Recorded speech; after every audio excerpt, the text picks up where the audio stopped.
Hi everyone, today we're going to be going over the best Pokemon to use against Greninja the Unrivaled. This is definitely the hardest raid so far. Charizard was a walk in the park. Cinderace was doable by yourself fairly consistently, but it was definitely harder.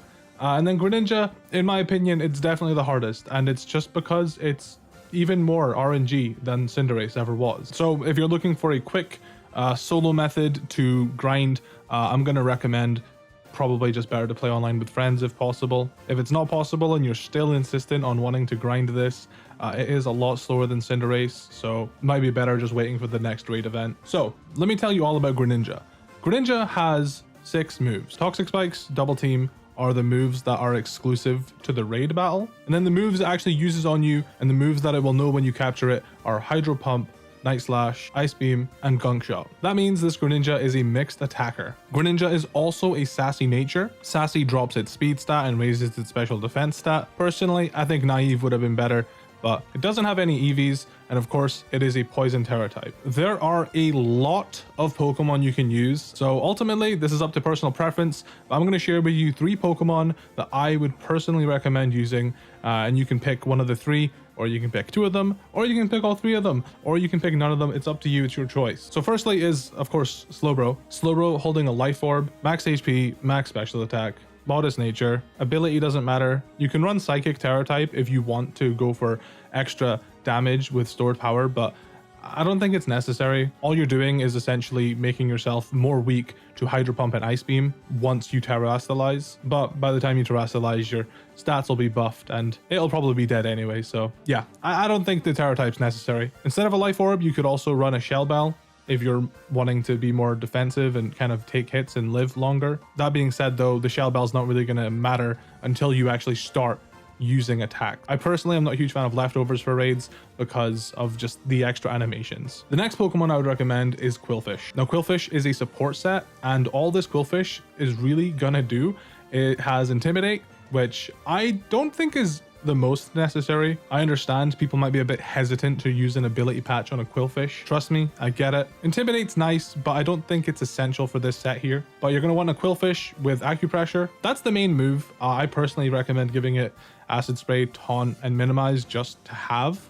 But all you're really going to be using is Acupressure. Like I said, this is a support Qwilfish, so you will be having to play with other players if you're using this Qwilfish, and you're going to want to make sure that other players have either a Vaporeon or a Slowbro, because those Pokemon are going to be setting up and then stored powering. So Qwilfish's job is going to be using Acupressure on its allies, so it can basically buff 2 random stats. Stored power gets a 20 power boost every stat that's buffed. So you're basically adding 40 power to stored power every time you use Acupressure on one of your allies. That of course is running stored power. They have to be running stored power. If you Acupressure a Quagsire, it's not running stored power, it's maybe not the best. All this does is essentially speeds up the process. It makes it so they don't have to use Nasty Plot and Iron Defense as long as they do. I think personally the ideal setup for winning Greninja raids is 3 Qwilfish, 1 Slowbro, and then just have the Qwilfish all use Acupressure on Slowbro, and then Slowbro can just start going crazy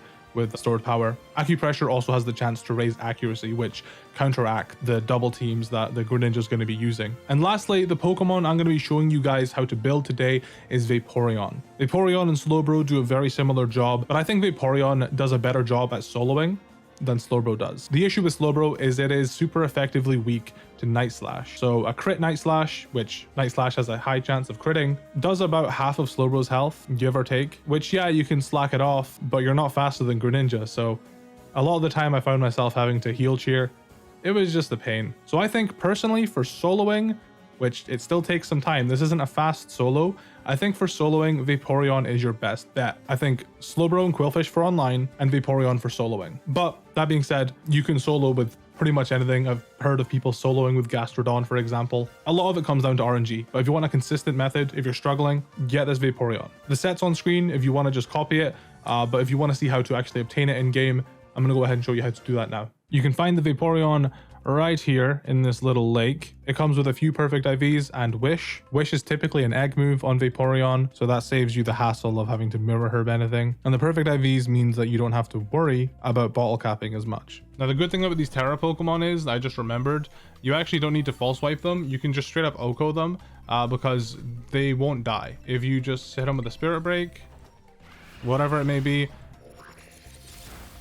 it will go down to red, break out of its Tera form, and become catchable. Now that you have Vaporeon, the next steps are to train it. I guess first things first, maybe make it level 100, because the Greninja you're facing is also going to be level 100. Personally, I grinded so many Charizards that I've got a lot of XL candies. Another way you can grind is by doing a Chansey outbreak, or just if you use a normal encounter sandwich up in this North Province area, you're gonna get a lot of Chansey spawns. You can either run into them and knock them out, or you can auto battle. A quick note, if you decide to go the route of leveling up via Chansey, or any Pokemon for that matter, I would recommend EV training your Vaporeon before you do this, because if you knock the Pokemon out in battle, it will give you EVs. So I think the first order of business should be EV training, then leveling up. So now that your Vaporeon is level 100, the next thing we want to look at is its moveset. It learns Acid Armor by level up, so we're going to go ahead and give it Acid Armor. Let's just check out the TM machine though. First things first, we'll look for Calm Mind. Stored Power is right here. Stored Power is craftable for me. I'm just going to craft it. It requires Ralts Dust and Gothita eyelashes, so and then we need a Calm Mind TM, which requires Stantler hair and Indeedee fur. I have just the amount of Stantler hair. So at this point in the video, I still had it in my head that I was going to be running fake tears on this Vaporeon because that's what everyone else was running. But you don't really get much opportunity to use fake tears. As soon as Greninja goes behind the shield, it resets its stats, and you can't use fake tears while it's behind the shield. So fake tears is a pretty much useless move. So I think Wish is better for some reliable recovery. The Vaporeon I showed you how to catch has Wish already, but you can also mirror herb it if you're using a different Vaporeon. Wish means that you can actually reliably predict and heal yourself. The only issue with Wish is I'm 99% sure it's an egg move. So to do that, we will have to forget Surf. We will then go to our boxes, and then we will look for Pokemon that learn the move Wish. So I have Fido that has Wish. Thankfully in this game, they made egg moves much easier. You just need to have a Mirror Herb item. I have mine favorited. So we just hand the Mirror Herb to Vaporeon. If you don't know where to get the Mirror Herb, you can buy that from the Water Gym Delibird Presence, which is over here in Kasarafa. Just come to this Delibird Presence right here and go to Battle Items. You can buy yourself a Mirror Herb. Now that we've deleted a move and we have a Mirror Herb, we just go to Picnic, and then immediately you can just exit out, and your Vaporeon should now have Wish. There we are. Vaporeon has Wish now instead. I think it's better because you just get more reliable recovery.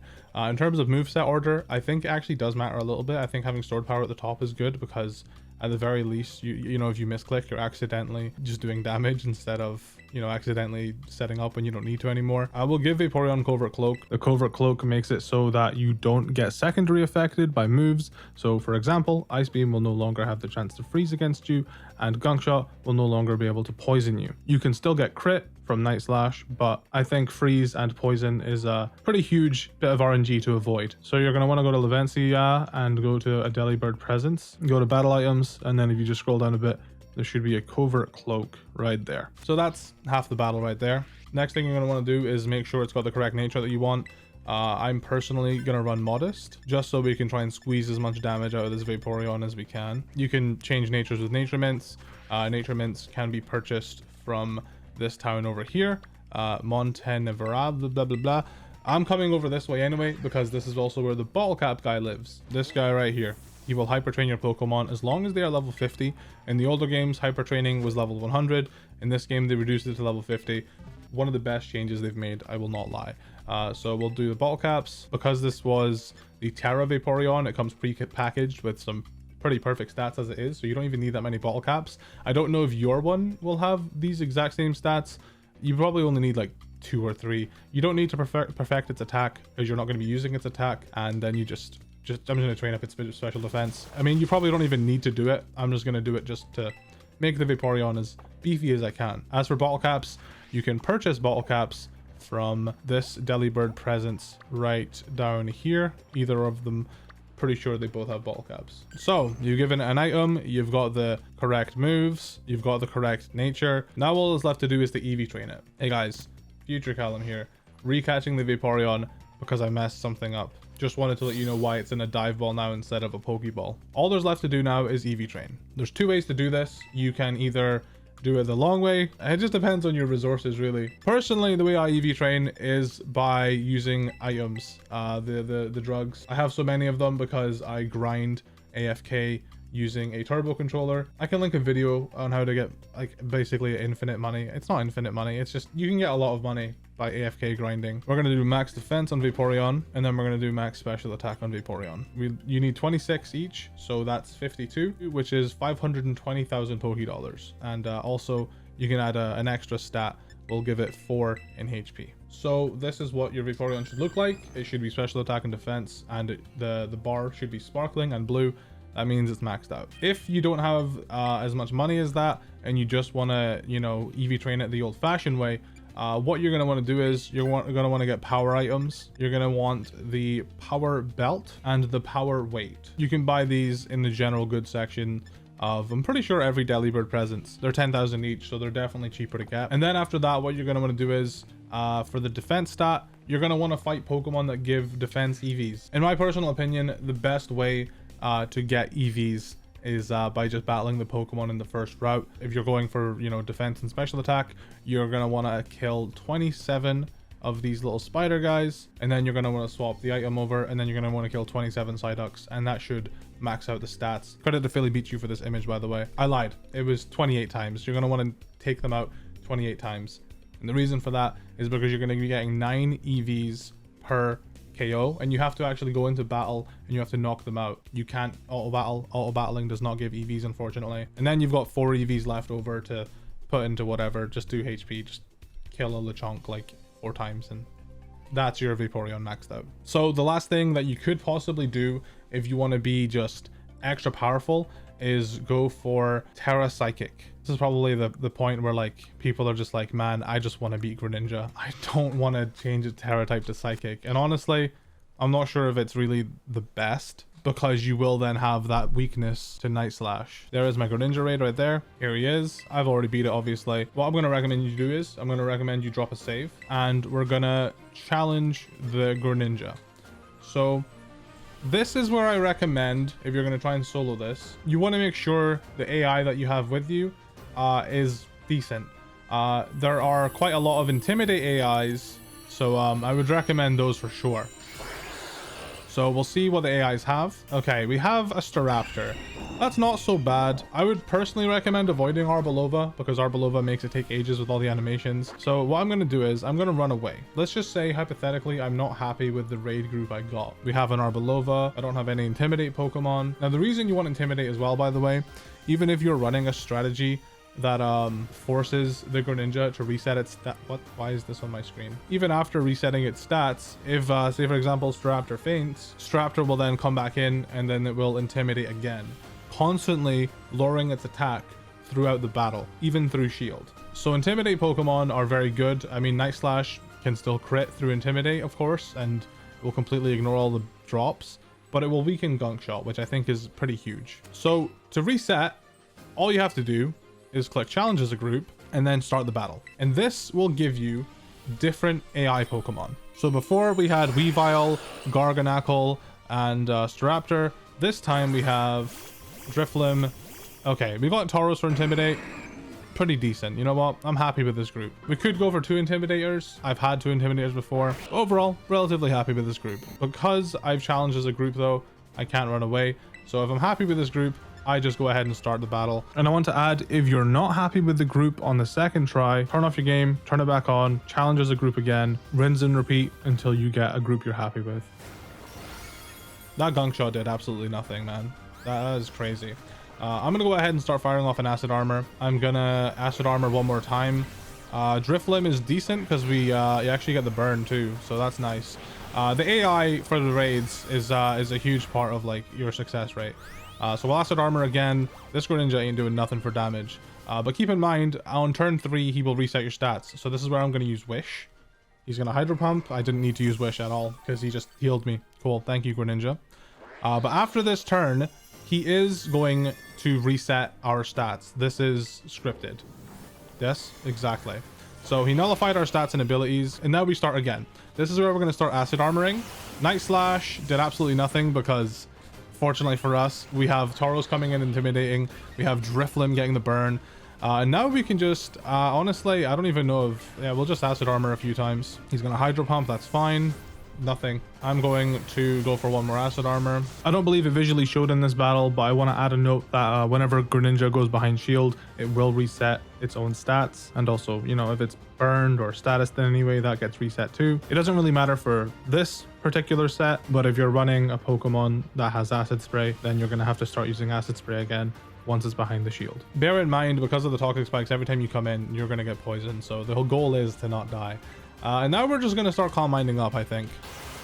He didn't get crit. Cool. Nice. That's Calm Mind number 1. We'll do Calm Mind number 2 really quick. Gunk Shot. Or +6. Yeah, it's just not doing anything. And because of the Covert Cloak, I don't even have to worry about being poisoned. I'll Calm Mind again. It's not the fastest way to beat it, but I think this is a pretty surefire method, actually. It's just maybe not worth grinding. I think we could honestly Stored Power. It's probably not going to do too much damage. Night Slash is just, we're just drinking it. It's just laughable. We're not +6. Yeah, it doesn't quite. Yeah, see, it's when the shield's up, it just tanks hits, and then we miss, of course, because of the double teams. So that's another caveat of not having a Pokemon that can handle the double team accuracy drops. But I mean, no method is going to be perfect, right? And this is why personally I wanted to avoid using like setup Pokemon like this if I could, but like there's no real way around it. So honestly, I think my best bet would probably be just to Calm Mind more, so like I get more value out of the stored powers I'm actually landing. We've got less than half of our timer left. I'm gonna just Calm Mind up 3 more times, and then we're gonna just nuke it with a huge stored power, and we probably kill it in 2 turns. I mean, it's gonna take a while, but I think this Vaporeon is a pretty surefire method. Slowbro is also good, but the night slash crit's gonna be doing more to you, so I'm pretty sure we just need 1 more Calm Mind, and then we should be fine. And honestly, if you want to risk the crit, you could always yeah, he's double teaming again too. Yep, he double teams, I'm pretty sure, like just when the timer's getting like serious. So 1 more Calm Mind from me, and now we just have to hope and pray that we land stored powers. You could get unlucky and you could literally miss every single stored power, but thankfully we got lucky. We landed it. Big stored power, breaks the shield. The next one kills, guaranteed. It removes the negative stats from itself. That's fine, bro. It double teams again. Like I've been saying, I think the best way to take care of this Greninja is just by going online with friends. Use Qwilfish and use Slowbro. Honestly, you could do Qwilfish and you could do Vaporeon too. Slowbro just gets stab from the stored power is all. I would also maybe recommend PP maxing stored power, so you've got more PP to work with, because if we just run out of stored powers, then we're screwed. But luckily we landed, and I mean, it's still, you know, I didn't play perfectly there, but we beat the Greninja by ourselves with this Vaporeon. So Vaporeon or Slowbro, probably the best way to go in terms of beating it solo.